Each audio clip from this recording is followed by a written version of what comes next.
Hey there. If you're a gardener and a coffee drinker, you've probably heard this tip 100 times. Use your coffee grounds for your plants. But, the advice is kind of all over the place. Some people swear it's the best thing ever, while others say it's a complete disaster waiting to happen. So, what is the real deal? Let's get into it. Right, so this is the big question. Are these grounds a free miracle fertilizer, or are they just a popular myth that could actually end up hurting your garden? We are going to get to the bottom of this, once and for all. To really figure this out, we have to look at what's actually inside the grounds after you've brewed your coffee. And it turns out your morning cup leaves behind this amazing mix of ingredients that plants absolutely love. Okay, check this out. Used coffee grounds are just packed with the good stuff. You've got nitrogen, which is what gives you those big, lush green leaves. Then there's potassium for really strong roots and more flowers, plus phosphorus for overall plant development. They've even got a little bit of calcium and magnesium in there. It's basically a free, well-rounded meal for your plants. One of the best things about them is that they don't just dump all those nutrients at once. Nope, they act as a slow-release fertilizer. This means they break down gradually, feeding your plants a little bit at a time over a long period. Think of it like a steady diet instead of a quick sugar rush. It's just so much better for their long-term health. So we know they're full of great stuff. The question now is, how do you actually use them without messing things up? Well, there are 3 really simple, proven methods to do this right. We're going to cover how to boost your compost, how to mix grounds directly into your soil, and how to whip up a quick liquid feed. Let's kick things off with the compost pile. First up, and honestly, probably the best way to use them, is to just toss them in your compost. Because they're so rich in nitrogen, they count as a green material. And when you mix them with your browns, stuff like dry leaves or cardboard, you create this perfect recipe that just supercharges the whole decomposition process. You'll get richer compost way faster. Okay, method number 2 is adding them right into your soil.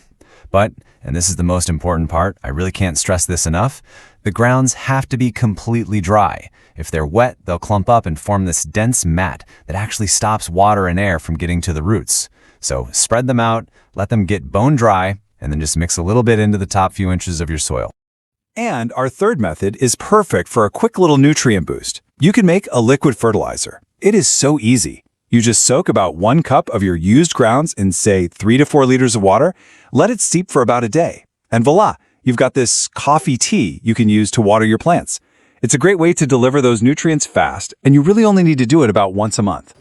All right, so we've covered the right ways to use coffee grounds. Now let's talk about the common mistakes and myths so you can make sure you're getting all the benefits and none of the headaches. This is it. This is the number one worry people have. We all think of coffee as being pretty acidic, right? So it totally makes sense to worry that adding grounds will mess up your soil's pH. But is that what's really happening with the grounds after we've brewed with them? So here's the secret. Fresh, unbrewed coffee beans, yeah, they are acidic, but the whole brewing process completely changes the game.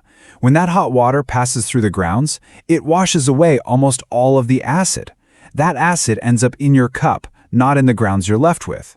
What's left behind has a pH level that's pretty close to neutral. So the verdict is in. The whole acidity thing is pretty much a myth. After brewing, used coffee grounds are safe for almost any plant you've got in your garden. The acid's already gone. Now, besides the acid myth, let's just lock in 3 other critical rules for success. First, like we said, always dry your grounds before you mix them in the soil. This stops mold and prevents that hard crust from forming. Second, maybe hold off on using them for very young seedlings.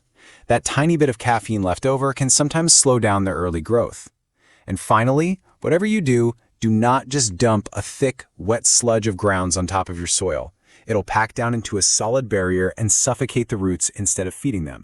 So, when we put all of this together, what's the final takeaway? Is it a hero or a villain? Well, the answer's actually pretty clear. As long as you follow these simple rules, used coffee grounds are no villain at all. They are a super valuable, sustainable, and, my favorite part, a totally free resource that can seriously enrich your soil and help your garden flourish. So the next time you finish your morning coffee, don't just toss those grounds in the trash. Just remember what this quote says. You are holding a treasure for your plants. Thanks for joining this explainer.